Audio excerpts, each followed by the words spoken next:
लगती और पैसे की सिर्फ, और दूसरा है जहां पाबंदी लगती भी है वहां भी आप ये ना भूलें वो वैसे ये केस नहीं है, वो फॉरेन फंडिंग का केस है जहां आप पाबंदी लग जाती है। और वहां भी एक नई नाम से पार्टी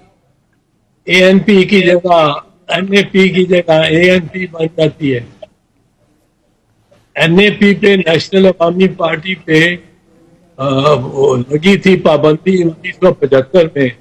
और ये भी याद रखें कि वो पाबंदी कब लगती है जब सुप्रीम कोर्ट फैसला। ठीक है, ये अदालतों से चौधरी साहब आप ठीक कह रहे हैं फैसले हो। इस हवाले से ये भी बताइएगा कि पीडीएम के लोग जो हैं, पीएमएलएन के लोग, वो ये बात कर रहे हैं, जिस तरह खबरें आ रही हैं कि जी इससे क्या हो सकता है, इससे ये हो सकता है कि पार्टी बैन हो सकती है, तायात पाबंदी लग सकती है, इमरान खान का सियासत पे उन्हें